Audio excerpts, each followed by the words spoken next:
फणस किंग म्हणून आपण देशामध्ये चर्चेला जात आहात. आपण पंतप्रधान नरेंद्र मोदींशी थेट चर्चा केलेली आहे. कसा होता अनुभव? सर्वांना नमस्कार. मुळात 2 दिवसापूर्वी जी माझी आदरणीय पंतप्रधान महोदयांसोबत भेट झाली ती माझ्या आयुष्यातला एक सुवर्ण क्षण होता. आणि ती जी भेट आहे ती आदरणीय पवार साहेबांनी मला त्यांच्यासोबत घालून दिली.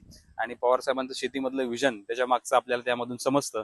पंतप्रधान महोदयांसमोर गेले 10-12-13 वर्षापासून आम्ही जे काम करत आहोत फणसामध्ये, आणि फणसासारख्या दुर्लक्षित पिकाला कसं लाईमलाईटमध्ये आणण्याचा आम्ही प्रयत्न केला, त्याबद्दल आम्ही त्यांच्यासोबत माझ्या मांडण्याची संधी मिळाली.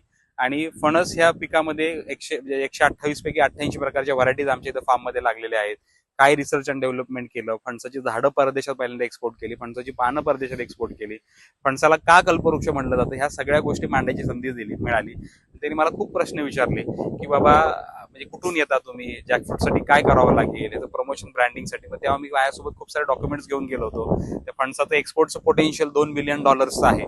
एवढा पूर्ण देशामध्ये फणस 85 ते 90% देशामध्ये आहे, ते वेस्ट होतो, तर त्यासाठी काय करावं लागेल याची आमच्या त्याच्यामध्ये चर्चा झाली.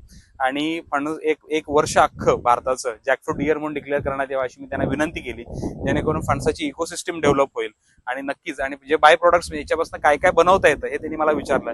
त्या फणसाच्या कच्च्या गाऱ्यांची जी पावडर आहे डायबिटीससाठी, अठरांची पावडर जी आहे जी त्याच्यासाठी प्रोटीनसाठी म्हणून वापरली जाते, पिक्या गाऱ्यांचे चिप्स, फणसाच्या स्किन पासून म्हणजे वेस्ट पासून बनलेलं पासपोर्ट होल्डर आणि फणसाच्या वेस्ट पासून बनलेलं लिगल लेदरची बॅग ही मी त्यांना गिफ्ट केली. आणि हा गिफ्ट त्यांना खूप आवडलं आणि त्याला टेक्नॉलॉजीचा देखील आम्ही वापर केला होता. तर ओव्हरऑल फणसाविषयी एक 12-13 मिनिटं आमची एक सकारात्मक चर्चा झाली.